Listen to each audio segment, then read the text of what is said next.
With less than a week until the midterm elections, Democrats and Republicans are making their closing arguments to voters in key states. The latest CBS News battleground tracker shows a close race for control of the House and Republicans with a narrow majority in the Senate. President Trump has campaign rallies every day between now and the election. He told supporters this month that the election is a referendum on him. In the closing weeks of campaigns, the topics of immigration, border security, and health care have become key talking points. My colleague Brooke Silva Braga discussed all of this with CBSN political contributors Joel Payne, a Democratic strategist, and Alex Conant, a Republican strategist. Alex, I'll start with you. We're coming up on closing argument time. For the GOP, what do you think their closing argument will be, and what do you think it should be? Well, I think it's fitting that we're talking about this on Halloween because a lot of the Republicans' closing argument is trying to scare voters about what Democrats would do if they're elected. It'd be a lot of resistance and possible impeachment of the president, not a lot of progress here in Washington. And secondly, about immigration. The president's message most decidedly on the campaign trail these last few days has been about immigration. It's been about the Kavanaugh, or excuse me, it's been about the caravan that's been moving through Mexico. And then, of course, this week he proposed an executive order dealing with birthright citizenship. Very popular issues with the base. Turnout elections are all about midterm elections are all about turnout, and clearly the president's doing everything he can to try to turn out Republicans in the last week. Joel, Alex mentions the president's hardline immigration stance. How do Democrats best use that to win on Election Day? I think Democrats avoid getting distracted here. It's pretty clear what the president wants to do. He wants to make this not just a referendum on himself, which, by the way, isn't really a good bet, but he wants to make it a referendum on the issue of immigration because he knows that takes Democrats away from talking about health care, about tax cuts, about prescription drug costs, the kind of pocketbook, hardcore issues that Democrats have been successful at putting Republicans up against the wall with throughout the entire midterm campaign season. So I think if Democrats allow themselves to be distracted by that, I think the president wins. But I think if Democrats stay disciplined, I think they'll have a good night on Election Day. So you're saying they have to pivot away from immigration, even though much of their base is outraged by what the president is doing. You're saying pivot away from that topic. I think it's pivot away from it. That doesn't mean avoid it. If you get asked a question about it, hey, be very clear about your feelings on it and your values and what you think the president's values should be. But you should be spending the majority of your time talking about the fact that Republicans passed a tax cut that's a stinker now, and that's unpopular not just with Democrats, but with all Americans, with a plurality of Americans. You should be talking about the fact that Republicans have spent the last 8 years trying to tear down Obamacare. You should be talking about the fact that Republicans are threatening entitlement programs. That's what Democrats should be talking about to be successful on Election Day. But explain to me how, especially when so much of the coverage is so negative, people describing this as the president trying to overturn the 14th Amendment, very compelling emotional stories of these migrants trying to come to the U.S., and yet this is a losing issue for Democrats. Explain that to me. But that's kind of the – I'm sorry. No, I'm interested in your view, Joel, because I'm surprised Democrats don't think that this is something that they can fight and win on. Well, this is one Democrat, so I don't want to I don't want to be the monolith here of the entire party. But you're not alone. But what I would say is this. Democrats understand what the president's game is here. This is not a surprise to anybody. He telegraphed this move. He talked about the fact that he wanted to make this week about immigration. That's why he's talking about the 14th Amendment. That's why he called himself a nationalist last week. OK, this is what the president's playbook is. When he feels like he's in trouble, he goes back to those base issues. If it's not this, it's Colin Kaepernick taking a knee. It's other cultural issues that he knows is going to whip up his base. I think Democrats need to avoid getting pulled into that. And Alex, let me get your view. Is the president right? Are these good issues? Should the rest of the GOP be following that playbook? I think it depends a lot on where you are as a Republican. If you're in a big red state where all you need is Republicans to turn out, these are great issues for you. And if you look at where the president's traveling, it's not a coincidence that it happens to be almost entirely deep red states where these issues are going to motivate Republicans. And if Republicans turn out, the Republican candidates in those states are going to win.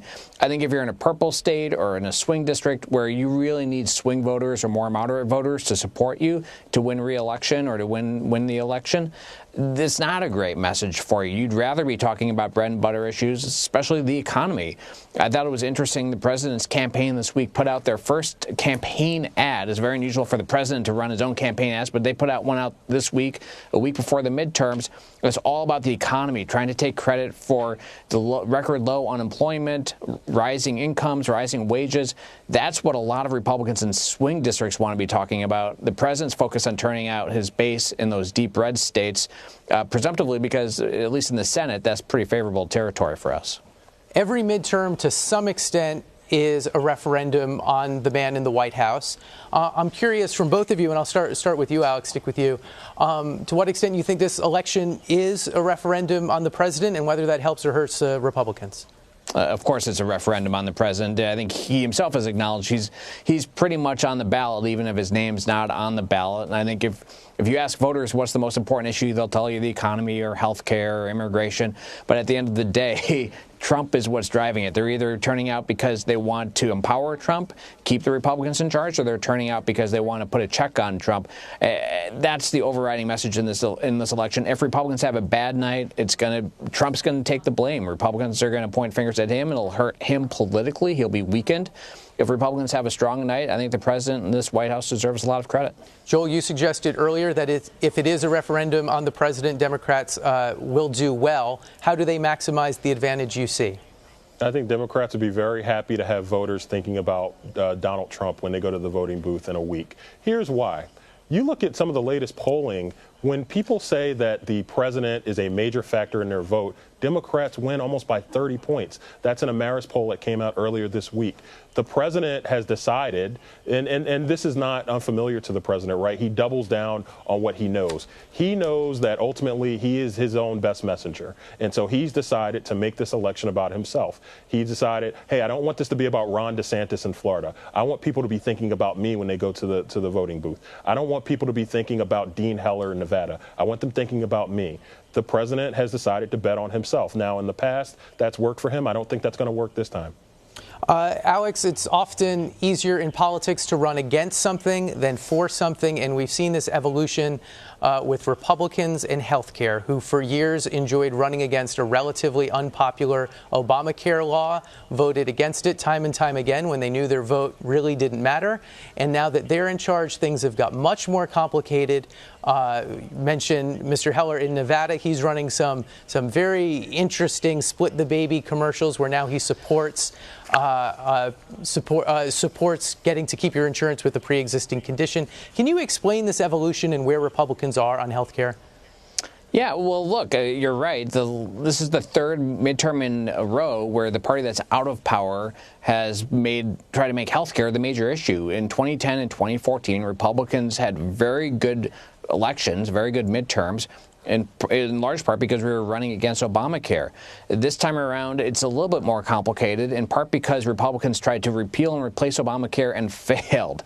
And so Republicans can't point to the healthcare system and defend it because they tried to replace it. But they failed, so their base isn't happy about that. So we don't have a very good story to tell on healthcare heading into the midterms. The Democrats, on the other hand, are scaring voters in every which way they can, telling voters that Republicans want to take away your health care. They don't want insurance companies to cover pre-existing conditions, which is not true. But that's what they're insisting, and I'm sure Joel will reiterate it right now that Democrats think that Republicans want to do that. But I assure you, we don't.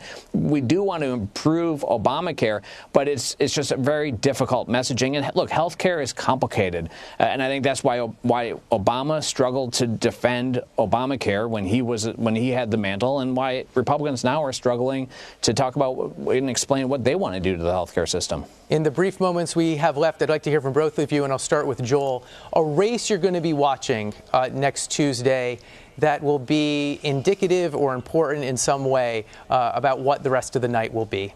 I'll go quick. 3 races: Arizona, Nevada, and Mississippi, by the way, which is a little bit out of left field. But here's why Mississippi. Cindy Hyde-Smith replaced Thad Cochran. She has to win by over 50% to win on Election Day. If she doesn't, that becomes an immediate runoff race. And in 20 days, the entire fate of the Senate could rest on what happens in Mississippi. Obviously, that's favored in the hands of Republicans, but that's going to become a really interesting pre-2020 litmus test as kind of one guinea pig out in the field. So I think that Mississippi race will be really, really interesting. And Arizona and Nevada, those are places where Democrats, I actually think, can pick up seats. So where they may lose in Indiana, they may lose in North Dakota, they may be able to make that up in Arizona with Kristen Sinema and in Nevada with Jackie Rosen. Alex, what will you be watching?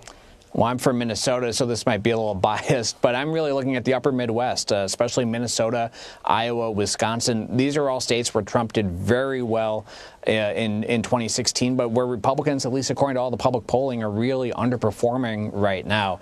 And if we get swept in those seats, if we lose those governor's races, if we lose members of Congress in those seats, not only does that have immediate implications in terms of the balance of power, but I think it'll have a lot of implications as we look to 2020 as well. And I think it's going to need to force some soul searching in the Trump White House, especially vis-a-vis tariffs, which have hurt that part of the country more than other parts. Okay, Joel Payne, Alex Conant, thank you both so much. Thank you.